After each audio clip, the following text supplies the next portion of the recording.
Բարձր սիրելի հայրենակիցներ, եթերում կրկին քաղաքական խաչմերուկն է եւ այսօր մեր հյուրն է Թբիլիսիից, պարոն Գեորգի Թումասյանը։ Բարև Գեորգի ջան, ինչպե՞ս ես։ Ինչպե՞ս է քո տրամադրությունը։ Բարև Էդվարդ ջան, տրամադրությունս լավ է, ուրախ եմ, որովհետև վաղը գնալու եմ արդեն Հայաստան եւ գիտես միշտ էլ շատ ուրախ եմ Հայաստան գնալու պատճառով, ընդ որում համարում եմ, որ գնում եմ նաեւ նշելու հաղթանակը, այդպիսի տպավորություն է ինձ մնում մեր հանրության հետ երկար շփումների, որը գիտես, դու էլ ես էլ ակտիվ այդ գործով զբաղվում ենք ի վերջո շփվում ենք մեր հանրության հետ։ Երանի քեզ որ գնում ես, ես էլ ուզում էի, բայց այս անգամ չստացվեց, բայց անպայման ակտիվ աշխատելու ենք այստեղից։ Այլ կերպ չի կարող լինել։ Ես օրեր առաջ էի Գյումրիում, մեկ ամիս էլ չի անցել, բայց տեսնենք, հույսով եմ շուտով ես էլ կգամ եւ հաղթանակը վաղը միասին կտոնենք ես Ջավախքում, դու Հայաստանում, դա է ամենակարևորը այս պահին։ Ուրեմն Հիանալ է։ սկսենք երեկվա հանրահավաքից։ Ինչ կարծիքի ես երեկվա հանրահավաքից։ Գլխավոր թեզը, որը իմ համար նորություն էր, այսպես ասեմ, որովհետև հասկանալի է, որ քաղաքական թեզերը դա լոզունգներն են հիմա, գորգռոցն է մի քիչ էլ այդքան էլ վերլուծական ոչ չի, հա, այդ միտինգների վրա, եւ դա բնական է նույնիսկ կարծեմ։ Գլխավոր այն էր, որ Ռուբեն Ռուբինյանը փող նախագահ ազգային ժողովի եւ քաղաքացիական պայմանագրի առաջնորդներից մեկը հայտարարեց ճակերտներում, որ կներեք, սխալվել ենք, բոլոր գործակալները նստելու են, վենդետա լինելու է, որովհետև միջև այդ ասում էին, որ վենդետա չի լինելու։ Հիմա ես կարծում եմ, որ սա լուրջ տարբերվում է նախկինում նույն տրամաբանության արած հայտարարություններից, որովհետև արեք այսպես ասենք, այդքան բացահայտ պետության դեմ նախկինում այս գործակալներն չեն գործել իրականում։ Եվ հատկապես իրանք իհարկե փորձել են Ղարաբաղի թեման հրհրել տարբեր ձևով, բայց այդ թեման նաև ուներ գլխավոր հակառակ կողմը Ադրբեջանը եւ ուստի այդ ժամանակ շատ ավելի բարդ էր այդ թեման։ Այսօր երբ այդ թեման չկա, Ադրբեջանի խնդիրը չկա, մենք տեսնում ենք, որ կան քաղաքական, գործակալական ուժեր, որոնք ուզում են, որ Հայաստանը պատժամիջոցների տակ հայտնվի տնտեսական, Հայաստանում ճգնաժամ սկսվի, հեղափոխություն են նախորոք հայտարարում, ընդ որում իրանք գիտեն, որ հեղափոխություն կազմակերպելու հնարավորություն չունեն, պետք է հեղաշրջում փորձեն։ Իրանց ձայները համահունչ են Ռուսաստանից, Մեդվեդևը նախորոք ասում է լեգիտիմ չենք ճանաչելու ընտրությունները։ Այդ հարցին առանձին էի ուզում անդրադառնալ, ասա, որ կարևոր հարց կա խոսելու։ Գիտեմ, Հա, որ այդ հարցին դու պատրաստ ես, այսինքն տեղյակ ես, այ- բայց քո կարծիքն եմ ուզում իմանալ։ այո։ Հիմա սա ավարտիր։ Այսինքն դա գլխավոր թեզը այն էր, որ ես ու դու ու էլի շատ հարգարժան վերլուծաբաններ ճիշտ էինք, իսկ քաղաքացիական պայմանագիրը սխալ նրանում, որ մեզ միջևեր չէր լսում, որովհետև այս գործակալները, որ խնդիր են, դա մենք շատ անգամ ասել ենք եւ խնդիրը պետք է լուծվեր, մենք դա չէինք ասում այն նպատակով, որ գովեինք քաղաքացիական պայմանագրին, մենք զգուշացնում էինք, Այո, որովհետև այս այո, խնդիրը կա այո։ եւ պետության դեմ էին գործելու, ընդ որում էլի կարող են գործել, մենք հոկտեմբերի 27 անցած պետություն ենք, մենք շատ խնդիր Հավանականությունը շատ մեծ ցավոք։ Երբ մենք ասում ենք, որ գործակալական ցանց, սա չի նշանակում, որ քաղաքացիական պայմանագիրը իդեալական առանց խնդիրների կուսակցություն է, առանց սխալների։ Դրա մասին չի խոսքը։ Բայց արեք իրանց սխալների մասին առանձին խոսենք, քաղաքական սխալների։ Բայց գործակալական ցանցը դա լրիվ ուրիշ բան է, դա քաղաքական սխալների մասին չէ։ Դա նրա Այո, մասին է, որ մարդկանց կառավարում է օտար պետությունը եւ Ռուսաստանը կոնկրետ KGB-ն եւ դրանում կա մեծ խնդիր, շատ մեծ խնդիր, որովհետեւ միջև մենք այդ հարցը չլուծենք, մենք ինքնիշխան պետություն լինել չենք կարող։ Ադրբեջանը եւ Թուրքիան այդ գաղափարը ոչ էլ ունեն, որ հայկական պետությունը իրան կարողանան կառավարել։ Իրան կարող է ինչ-որ պահանջներ ներկայացնել, մենք գտնենք ճանապարհ, ոնց այդ կոնսենսուս գտնենք ինչ-որ հարցերում, որ խաղաղություն հաստատենք դիվանագիտական աշխատանք տանենք, բայց դա չի նշանակում, որ իրանք հույս ունեն, որ Հայաստանում իրանք իշխանությունը կունենան։ ինչ կանի Իրանք հիմա KGB-ն, Գեորգի, քո կարծիքով։ իմ կարծիքով իրանք շատ իրականում սցենարներ են հիմա քննարկում ես տարբեր իմ ելույթներում հորդորել եմ հանրային, որովհետև գիտեմ եւ ասեմ բացահայտ, որ իհարկե իրանք մեզ հետևում են շատ Մենք ուշադիր։ էլ իրենց ենք հետևում։ Դե հա, մենք էլ իրենց ենք հետևում եւ խնդիր չկա դրանում, կարող եմ ասեմ, որ ես հորդորել եմ շատ ելույթներում, որ այս անգամ նույն սխալը թույլ չտան, որովհետև պետք չի հայտ ժողովրդի հետ շտամանալ։ Մենք չենք ուզում Ռուսաստանի հետ հարաբերությունները վատթարացնել, հակառակը մենք ուզում ենք Ռուսաստանի հետ լավ հարաբերություններ զարգացնել։ Ճիշտ է։ Եթե իրանք սկսեն վատթարացնել հարաբերությունները, մենք այլընտրանք չենք ունենալու։ Եվ ես իրանց հորդորում եմ նաև, որ այնպիսի ուրեմն հիմար այդ որոշումներ չկայացնեն, որ ժողովրդի աչքերում մնա դա Ռուսաստանի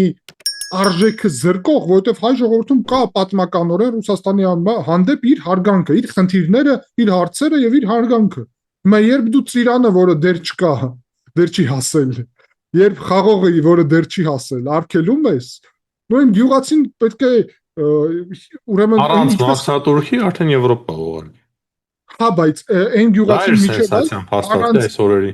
մեր բացատրելու ինքը գնահատական կտա Ռուսաստանին։ Այս օրերը ես տեսա մեր հասարակ գյուղացիների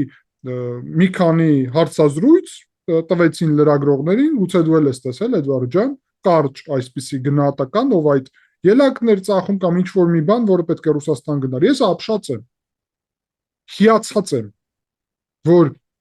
ինձանից եւ քեզանից պակաս վերլուծաբաններ չեն մեր հասարակ գյուղացիները։ Այսինքն գիտակցելով, մենք գուցե ավելի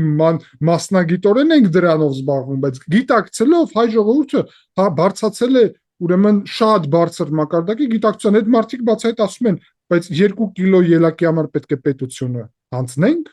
սուվերենությունը հանձնենք, գյուղացին է սա ասում։ Այսինքն Ռուսաստանը իր քայլերով այնպես է անում,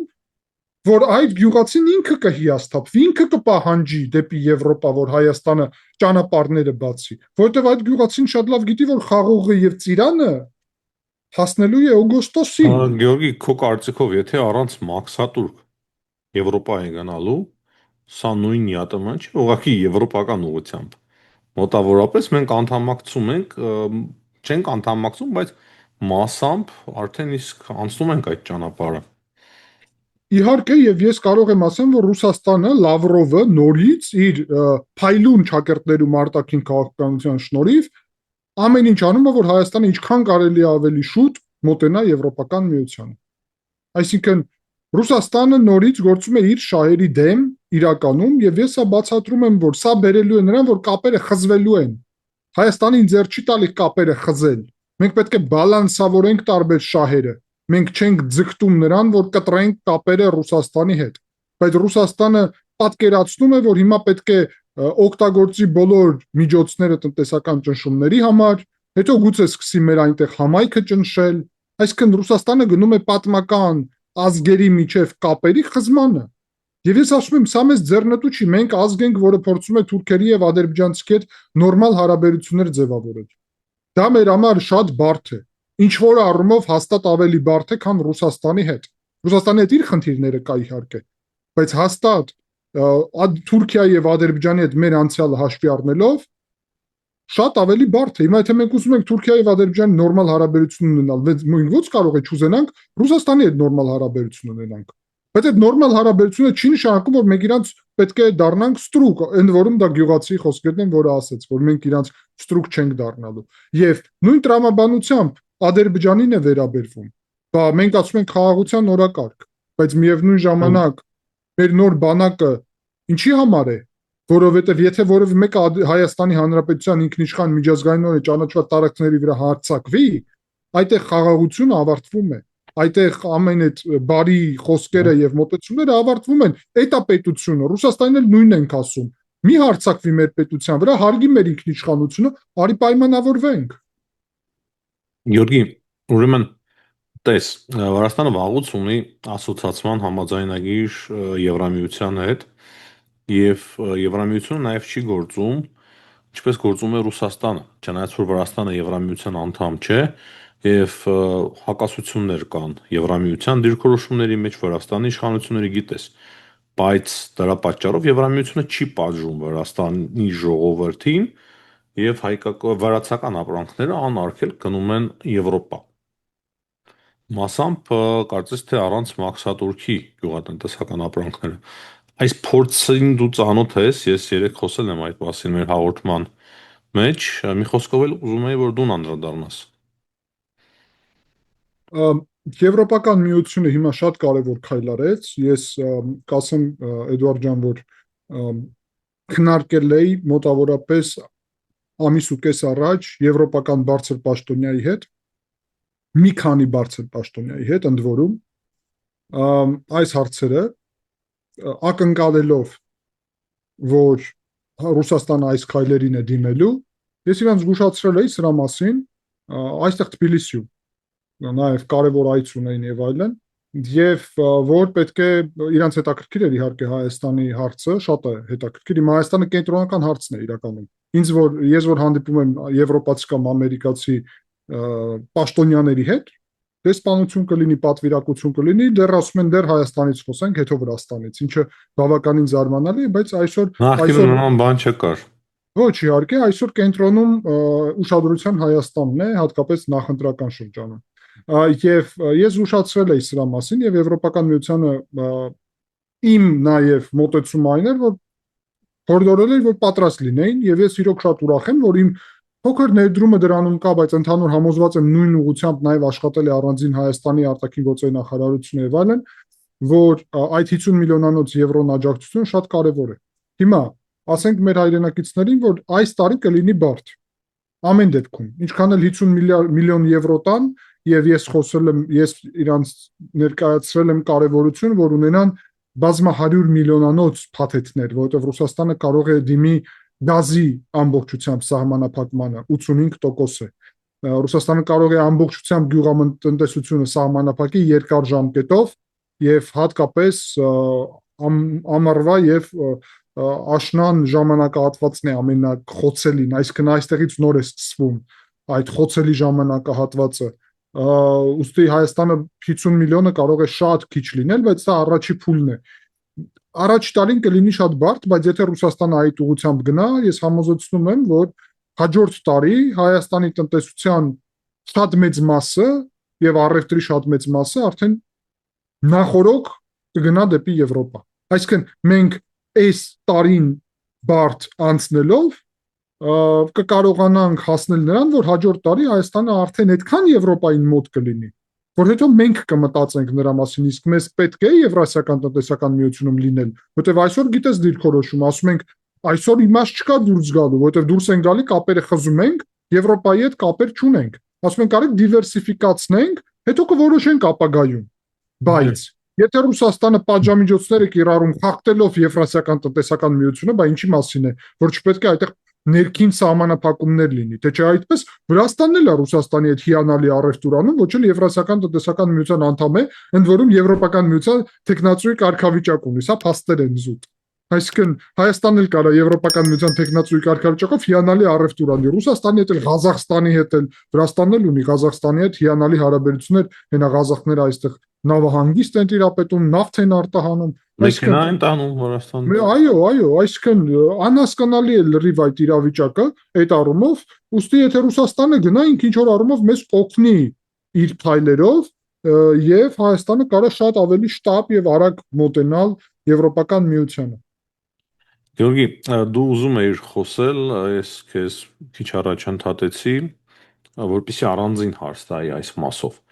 Ինչու երեք խառնվեց իրար Մեդվեդևը եւ Մարիա Զախարովան արդեն ուշ երեկոյան, քանի որ Հանրապետություն կուսակցությունը հայց ներկայացրեց կենտրոնական ընտրական հանձնաժողով խայտարակ որոշում կայացրեց կենտրոնական ընտրական հանձնաժողովը խայտարակ որոշում արիք իրերը կոչենք իրենց անուններով, բայց խառնվեցին ռուսները, ել չասեմ ինչ աստիճանի խառնվեցին, Մարիա Զախարովան խառնվեց,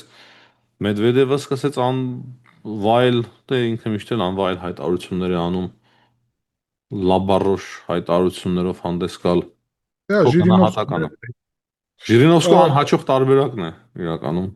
Ես ափսոսում եմ իհարկե նախագահին, որ իջեցրել են այդ մակարդակի վրա, դե նախագահ է, բայց նայելով Այդ տեսանք, որ Ժիրինովսկին ավելի բարձր նույնիսկ քան։ Դա եմ ասում։ Այո, ասում Ժիրնովսկի նախագահ երբեք չի եղել, բայց շատ ավելի բարձր իրականում գնահատականներ էր տալի աշխարհակաղակական ընդ որում, քան Մեդվեդևը, ափսոսում եմ, բայց լավ, դա իրանց գործն է, մենք էլ իրանց շնորհիվ այստեղ այնց ճակերտերում նախագահներ ենք ունեցել, որ այսինքն մենք մեզ էլ է ծանոթ այդ իրավիճակը, բայց ինչ վերաբերում է քո հարցին, անկեղծ պատասխանեմ հարցին, որովհետև դիվանագիտորեն պետք է ասեմ, չէ, մենք մի քիչ եթերը մերը ոչ ֆորմալ է, հա, նկատի ունեմ խոսքին այնպես, եթեր չէ, որովհետև պաշտոնականում պետք է ասես, հա, շատ վատ որոշում է կայացրել, ինչպես դու գնահատեցիր եւ այլն, բացասական է, բայց իրականությունը նրանում է, որ իհարկե որոշում կար քաղաքական, որ չարգելվի, որովհետև սա քաղաքական եւ աշխարհակաղակական որոշում է։ Սա նրա մասին չէ, Նիկոլ Փաշինյանին սա ձեռ է տալի, թե ձեռ չտալի։ Նիկոլ Փաշինյանին կարող է ձեռ տալ առասարակ, որ արգելեր նույնիսկ։ Բայց մենք հիշում ենք Պուտինի պահանջը։ Հիմա եթե Փաշինյանը արգելեր, Փաշինյանը չէ նույնիսկ իշխանությունը, հա, ընդհանուր առումով հաստատ ինչ որ ազդեցություն կարող է լինել այն առումով, որ արգելվեր ազգային անվտանգության ծառայությունը եւ այլն իր ասելիքը ուներ այդտեղ։ Բայց այսինքն փաստերով եթե գրած արգելել պետք է իհարկե։ Վաղուց ընդ որում այդքան խախտման ֆոնին, բայց հակառակը թույլ են տալի մասնակցեն, որ պարտվեն, որովհետեւ եթե չմասնակցեին, թույլ չտային, ապա հետո պետք է ասվեր, որ դուք թույլ չեք տվել, եթե փախեցան, գողացան հաղթանակը, հետընտրական, այսինքն աշխարհակաղակական է։ Նիկոլ Փաշինյանի ձեռնտու որոշում չէ։ Այսինքն սա պետության շահից ելնելով է, որովհետև եթե թույլ չտաս իրանց մասնակցեն, հետո Ռուսաստանի հետ ունենալու են լրիվ ուրիշ իրավիճակ, իրանք ասելու են կեղծել եք ընտրությունները եւ փաստ են բերելու, որ արգելել եք մասնակցություն։ Արդեն է սկսում այն մասին խոսել, որ կեղծելու եք, կեղծել եք։ Դե Ռուսաստանի խնդիրը այդ է, որ ինչ են անում։ Լսեցինք, նախորոք լսեցինք, հա, այսինքն իրանք ինչ ուզես կարող են ասել, բայց հիմա մեր պարտականությունները հիմքեր կտանք թե չենք տա, որովհետեւ մի բան է, որ ինչ որ հիմքեր տալիս ես, երկրորդ բանը, որ հիմքեր չես տալի։ Հիմա մենք որոշել ենք հիմքեր չտալու օրակարգով գնալ, թե չէ։ Ռուսաստանի Բայց խորհրդարանում կհայտնվեն այդ ուժերը։ Դա է խնդիրը։ Բայց մի ժամանակ ես կարծում եմ գործողությունները նրանց նկատմամբ կլինեն ընտրություններից հետո, եւ բավականին կոշտ եւ լուրջ։ Դե ինչ որ գործողություններ կլինեն, եւ այնինչ վարչապետը ասաց Փաշինյանը, որ Քոչարյանը պետք է նստի մարտի 1-ով առնվազն, միեդի որոշում կա մարդու իրավունքների եվրոպական դատարանի։ Դա փաստ է իմ պատկերացումով եւ դա շատ կարեւոր է։ Սամվել Կարապետյանը, որ Հայաստանից ոչ միտեղ չպետք է գնա, իմ համար դա էլ ակնհայտ է։ Եկել ես քաղաքականությունով ես ուզում զբաղվել, վերջ, մնա զբաղվի։ Եվ այդ թվում մնա, ոչ միտեղ պետք չի գնալ։ Եվ մի հատ հարցին Նարեկը Կարապետյանը չկարողացավ պատասխանել, էլի ամբողջ այդ բանավեճի ժամանակ ասում են, որ պարտվեք կգնաք, ասում է չէ, հաղթելու ենք։ Չկա տենց քաղաքական ուժ, որը կարա ասի, որ հաղթելու ենք եւ վերջ, ընդ որում ոչ էլ քաղաքացիական պայմանագիրը, չկա տենց բան քաղաքականության մեջ։ Դու չես կարող ասել մենակ հաղթելու եմ, ուրիշ սցենար չկա։ Ինչալով շատ ես մեծ վտանգ եմ տեսնում նաեւ նրա մեջ, Գյորգի կներես, որ ընդհատում եմ, շատերը, ովքեր որ հիմա արդեն որոշել են, որ պետք է ձայն տան քաղաքացիական պայմանագրին կամ ժողովրդավարական կուսակցություններին, կարող է ասեն, դե տեսնում եք հարցումներով մեծամասնություն են ստանում, ինչ կլինի, ես չգնամ ընտրությունների։ Սա արդեն կարող է աղետալի հետևանքների բերել։ Դրա համար ես անպայման կոչ եմ անում մեր հայրենակիցներին, մենք Վրաստանում ենք գտնվում, օրենք չենք խախտում, որ անպայման գնան ընտրություններ եւ ֆիքսեն իրենց ձայնը, ես գիտեմ, մեզ հիմնականում ովքեր են նայում, բնականաբար ոչ պրոռուսական կամ ռուսական ուժերը, դրա համար կոչը շատ հստակ է, ընտրություններ ունեն անելու, չեմ ասում միայն մեկ կոնկրետ կուսակցություն, չնայած ավելի ճիշտ կլինի ամրապնդենք մեկի դիրքերը, քանի որ վստահություն չկա, թե այն մնացած ուժերը կանցնեն խորհրդարան, թե չէ շատ կուզենայի, որ դա առանձին խնդիր է։ Մեկ ուժ անցներ խորհրդարան, ժողովրդավարական ուժ։ Դա առանձին խնդիր է, կարծում եմ այսօր արդեն ուշ է դրա մասին խոսելը, իհարկե, մենք երկար ժամանակ դրա մասին այսպես թե այնպես խոսել ենք, բայց կարծում եմ առնվազն 3 ուժ, հիմա մանրամասն որ չգնանք, այսօր լրության օր է, որ չխախտենք կանոններով եւ այլն, արել ենք դա, խոսել ենք։ Ես անուն չեմ ասում, բայց կարծում եմ կարևորը այն է, որ այդ ռուսական, կոնկրետ ռուսական, Այո, այո, Ռուսաստանի չեք քվեարկեն։ հա, չէ, նկատի ունեմ այդ ընդդիմադիր դաշտում կային մի քանի ուժ, եւ մեր ժողովուրդը գիտի, ուրիշ ժամանակ էլ անուններով ասել ենք, որ պետք է միավորվեին։ Որ չեն միավորվե, իրոք իրանց անցնելու հավանականությունը առանձին շատ ցածր է։ Որ միավորվեին, համոզված եմ, որ ժողովուրդը ամեն ինչ կաներ, որ 4%-անոց շեմը հաղթահարեին եւ կարողանային ազգային ժողովում հայտնվել։ Դա արդեն իրանց խնդիրն է։ Ընդ որում չեմ ասում կոնկրետ ում, որովհետեւ որ չկարողացան միավորվել, վնաս է ի վերջո հասցվում քաղաքական գործընթացներին։ Դե ռուսամետների հետ ամեն ինչ հասկանալի է, քաղաքացիական պայմանագրի հետ էլ ամեն ինչ հասկանալի է, այդ ամենը քննարկվել է, այսինքն այն որ դաշտը առողջ չէ այս ընտրությունների համար, դա փաստ է, ցավոք, որովհետև առողջ իրավիճակ չէ, բայց ով ասաց, որ մենք պատրաստ ենք առողջ իրավիճակի համար։ Մենք մի քանի տարվա սուվերենություն ունենք, մի քանի տարվա։ Մինչև այդ Հայաստանը սուվերեն պետությունից շատ հեռու է եղել, կախված է եղել։ Ղարաբաղյան հակամարտությունը կողքից որ նայենք, եւ վարչապետ Փաշյանը բազում անգամ հենց դա նկատի ունի։ Մեզ պահել է այն իրավիճակում, որ մենք ստիպված ենք եղել մեր սուվերենությունը հանձնելով ինչ որ մեկին ընդ որում։ Ամենամեծ դեպքում Ռուսաստանին, բայց մենակ Ռուսաստանին չէ։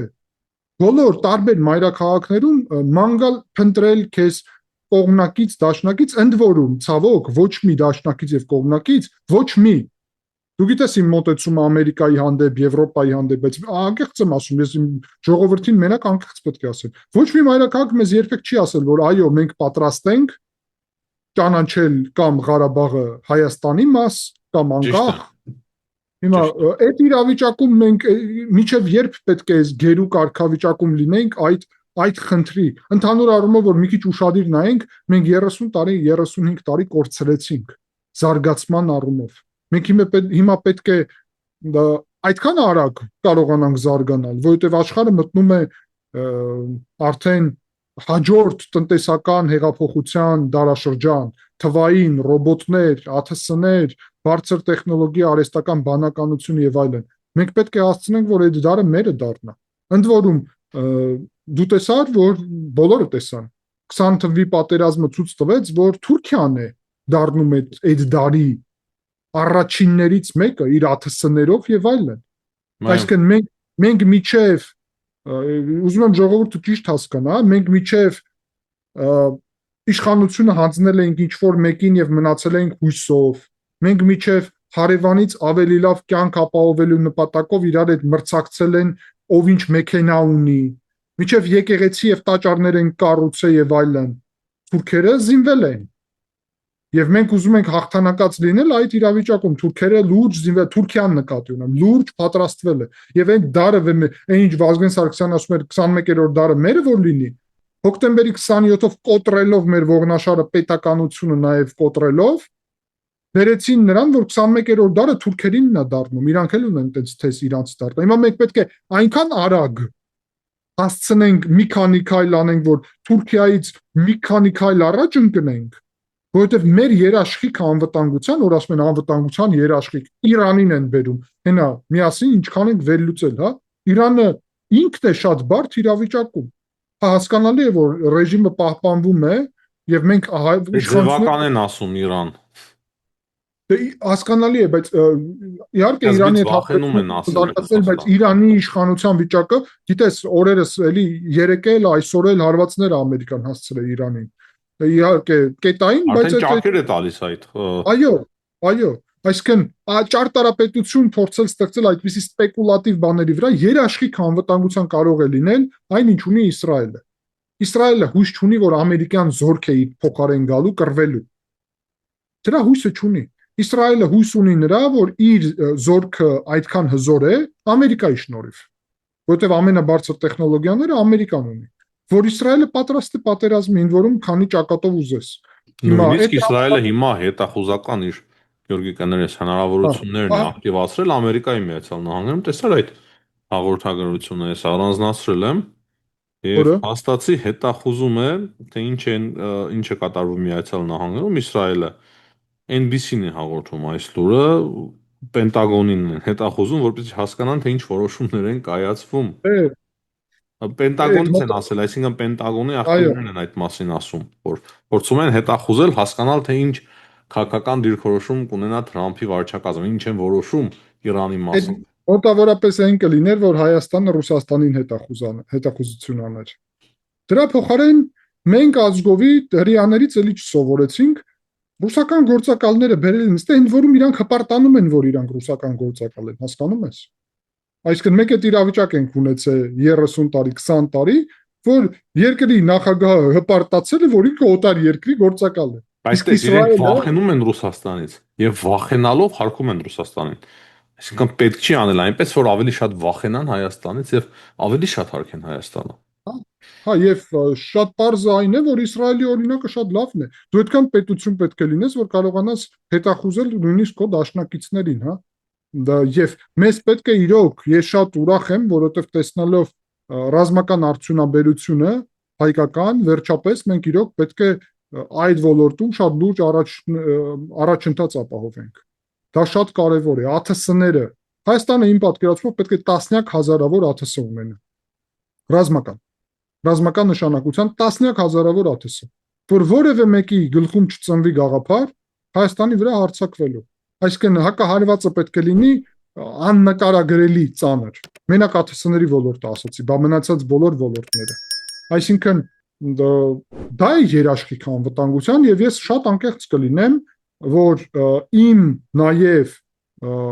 ամբողջ այս ընթացքում քաղաքացիական պայմանագրի հանդեպ դրական գնահատականը եւ աջակցությունը եկել է նրանից, որ ես գիտեի, հետևում էի, մասնագետ լինելով դու էլ հետևում էի իհարկե եւ վերջում տեսանք արդեն շքերթի ժամանակ այդ ամենը եւ դա մի մասն է միայն։ Այսինքն առանց այդ նոր բանակի, առանց հզոր զինված ուժերի խաղաղության օրակարգին ես չէի աջակցի։ Շատ ուղիղ եմ ասում մեր հանրությանը։ Միայն երբ դա իրար հետ է։ Եվ այդտեղից է գալի, որ ես համարում եմ, որ որևէ այն թեզը, որ իբրև Ադրբեջանի ուրեմն պահանջներն է կատարվում եւ այլն, իշխանությունները ես այդ պատճառով է համարում եմ, որ կեղծ է, որովհետեւ Փաշինյանը ճիշտ ասաց իր ելույթներից մեկում հանրային հեռուստաընկերության, Ադրբեջանը պահանջում էր, որ Հայաստանը զինված ուժեր չունենա։ Սահմանափակված ինչ որ X քանակով զինված ուժեր ունենար եւ չզինվեր առհասարակ։ Դա պահանջ էր, կար այդ թեման։ Այսինքն այդ ամենագլխավոր թեման էր իրականում, որովհետեւ եթե քեզ թույլ չեն տալի, որ դու բանակ ունենաս, դա սուվերենություն ու պետականությունից զրկում է։ Մնացած ամեն ինչը խոսույթներ են, որովհետեւ որ ասում են 300,000 ադրբեջանցի, հա, խոսքին։ Դրա պաշտպանը ով է։ Ես Պետությունը այս թեմային ուզում եի անդրադառնալ, Գեորգի, քանի օր է մոռանում եմ հաղորդումների մեջ մեկ բան ասել։ Նույնիսկ Փաշինյանը դա չասեց։ Եվ ոչ ոք չի ասում, ասում են, հա, նման օրակարգ չկա։ Հասկանում ենք, որ նման օրակարգ չկա, իրենք էլ հաղում են անում ազգային արտաքին հետախուզության ծառայությանը, որ ասեն էին ադրբեջանցիները նման ծրագրեր ունեն, բայց մեկ կարևոր հանգամանքի վրա եմ ուզում բոլորի ուշադրությունը կենտրոնացնել։ Ոչ ոք կարծես այս մասին, բայց չի խոսում։ Գեորգի, հա, Հայաստանի եւ Ադրբեջանի միջև հաղթության պայմանագիրը բանակցված է եւ արդեն նախաստորագրումը իրականացվել է, չէ՞։ այո, Իրականացվել է օգոստոսի 8-ին Վաշինգտոնում։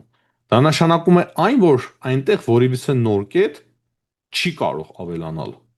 Եվ այնտեղ իհարկե, չկա նման բան։ Այնտեղ իհարկե գոյություն չկա, չունի նման բան։ չփաստ է։ Այսինքն խաղաղության պայմանագրի հետ չի կարող դա կապվել։ Չկա եւ չի լինելու, իսկ հակառակը վարչապետ Փաշինյանը ասում է, որ պետք է փակվի վերադարձների թեման։ Հանրայինի եթերում երեք ասաց հենց։ Այսինքն վերադարձների թեման փակելով դու այդ թեման էլ ես փակում, բայց ամենակարևորը, եթե դու հզոր բանակ ես կառուցում, չմոռանաս, որ դա նշանակում է հզոր պետություն, իսկ հզոր պետությունը նշանակում է, որ մենք ենք որոշում մեր պետության տարածքում ինչ է լինելու։ Այսինքն սուվերենությունը ինչ է, երբ դու որոշում ես ամեն ինչ, ինչ քո պետության տարածքում տեղի է ունենում։ Բայց մենք գործ ունենք մյուս կողմից մարդկանց հետ, ով ասում է Տավուշի 3 գյուղը հանձնեցին, հասկանում ես։ Այսինքն մենք այսպիսի մարդկանց հետ գործ ունենք, որոնք դա ասում են, բայց այդ 3 գյուղը Տավուշի մարզի մաս չեն, Ադրբեջանի մասը։ Ուղղակի մեր վերահսկողության տակ էին։ Բայց իրանք կարող են ասել Տավուշի 3 մարզ, 3 գյուղը հանձնում ենք։ Այդպես տրամաբանությամբ Ադրբեջանի Եկեղեցու համար էին ասում, որ հանձնում են։ Ես անձամբ եմ եղել այդ հա, եկեղեցում անցած տարի։ ես էլ որ անցնում եմ միշտ այդտեղ իհարկե հասանելի։ Ուզում եմ ասեմ, դու գործ ունես այնպիսի ռոպագանդայի հետ, որը լրիվ ուրիշ մակարդակով է գործում։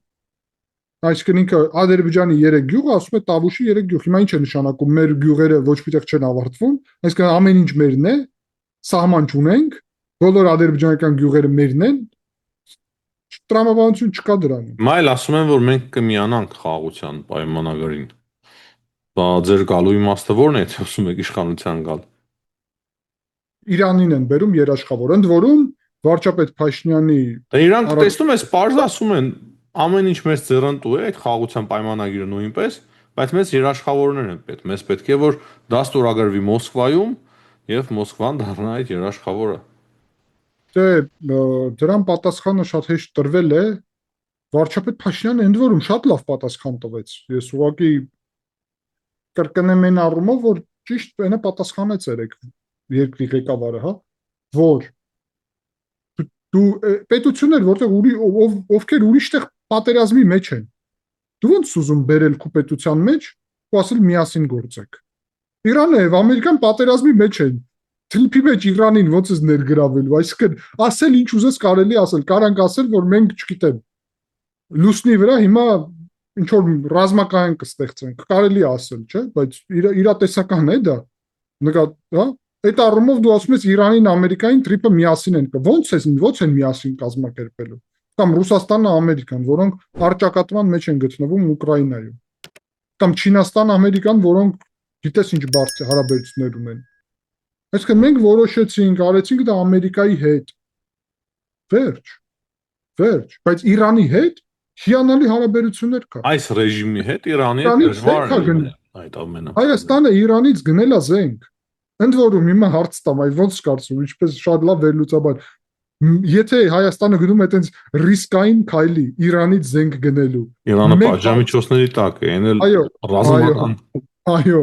մեկ հատ Մաջիդ համակարգ կգներ Հայաստանը, մենակ Մաջիդ համակարգն է ցույց տվել հակաօթային։ Այսինքն մենակ Մաջիդ համակարգի պատճառով Հայաստանը կգնար այդպես ռիսկի։ Տես, Գյորգի, հիմա եթե իրանական նույնիսկ հերթերներ եւ անօթաչու թռչող սարքեր ունենանք, դա չենք կարող արդեն ցուցադրել։ Իհարկե դա խոսք է գնում արդեն շատ մեծերին ցուցադրեցին, շատ մեծ։ Իհարկե մամուլում խոսք էր գնում 500 միլիոնանոց պայմանագրի մասին Իրանի հետ։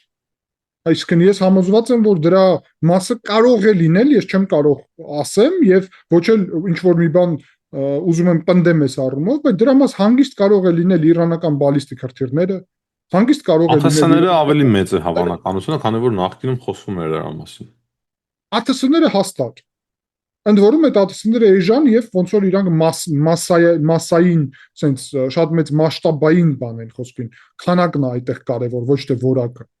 իրանական ԱԹՍ-ների, բայց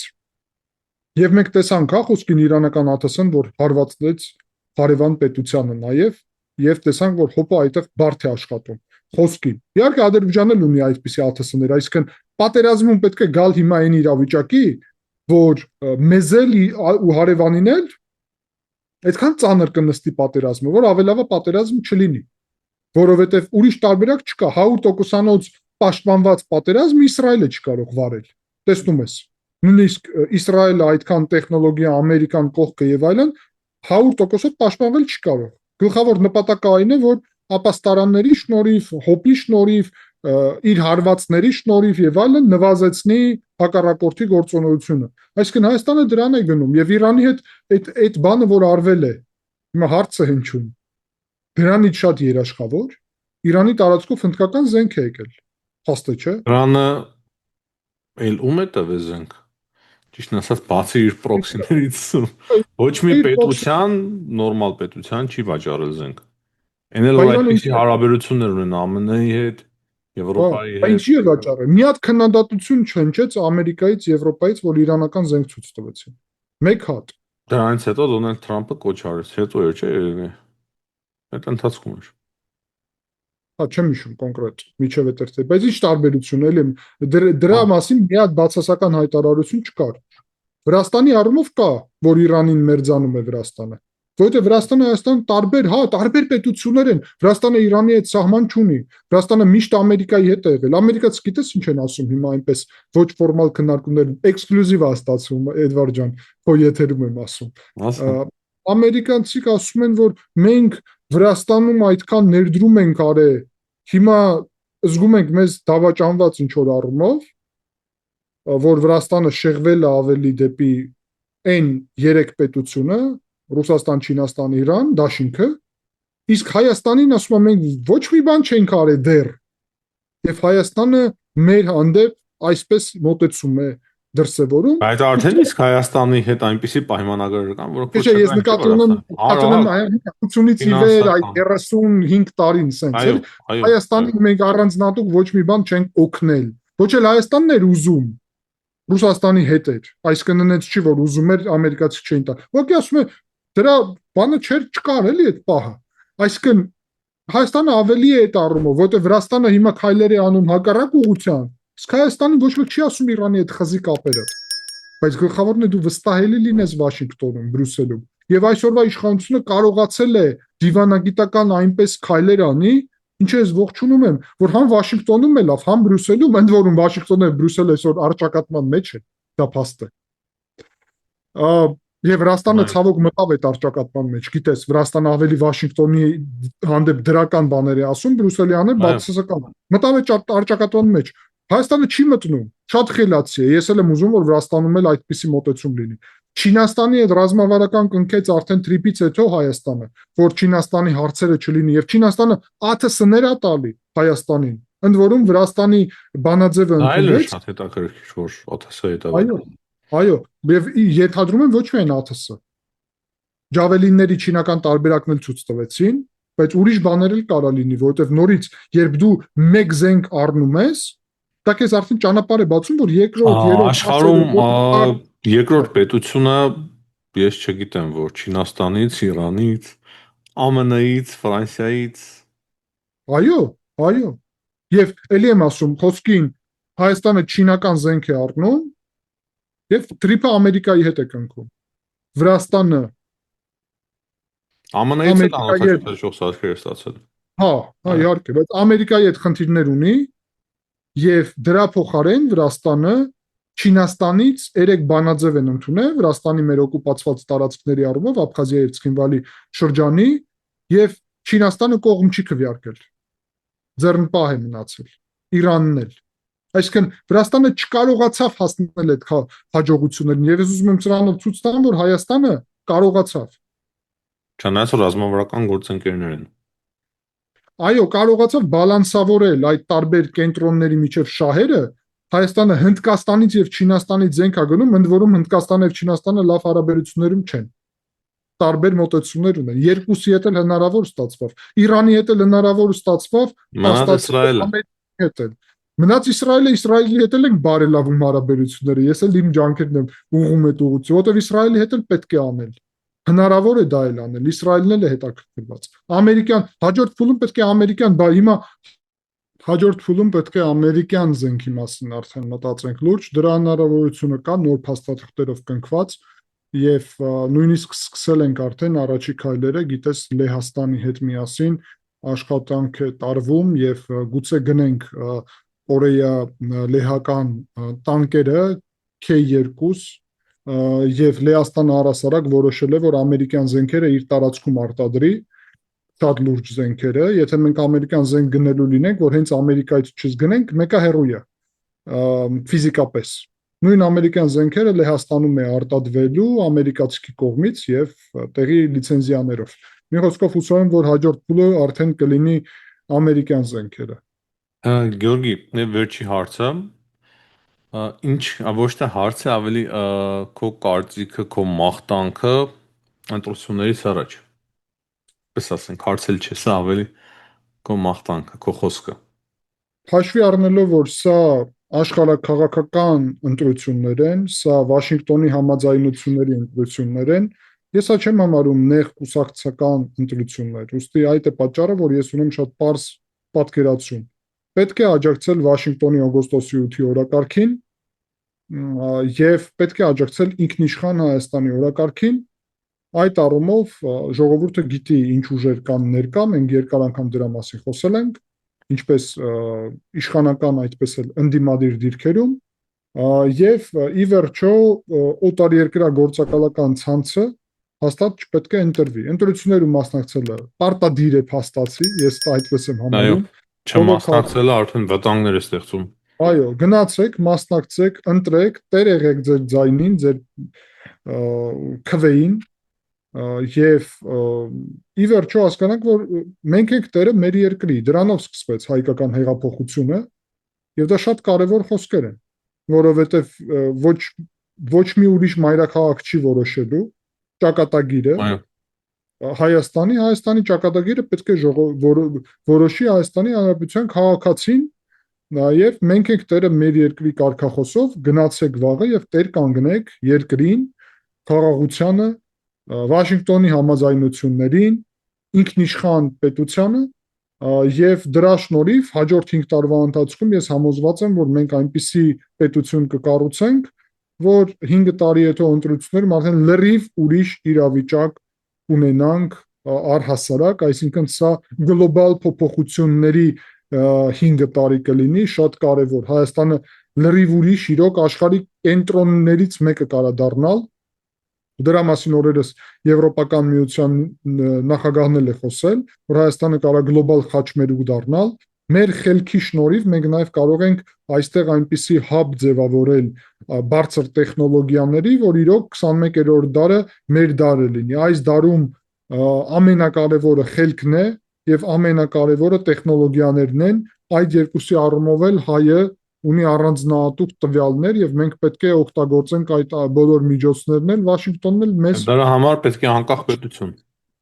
Դրա համար պետք է անկախ պետություն, դրա համար պետք է մեզ ամենահզոր պետությունը Վաշինգտոնը, Ամերիկան մեր կողքին, Եվրոպական միությունը մեր կողքին, երկրորդ ամենահզոր պետությունը, մնացած բոլորի հետ էլ ուզում ենք լավ հարաբերություններ։ Բոլորի հետ ուզում ենք լավ հարաբերություններ։ Վերջ։ Ով չի ուզում մեր հետ հարաբերություններ, դա արդեն իրանց խնդիրն է։ Շատ շնորհակալ ենք, պարոն Թոմասյան, այսօրվա զրույցի համար եւ հաջողություն ձեզ, հաջողություն Հայաստանին եւ հայ ժողովրդին, հայկական պետականությանը նաեւ։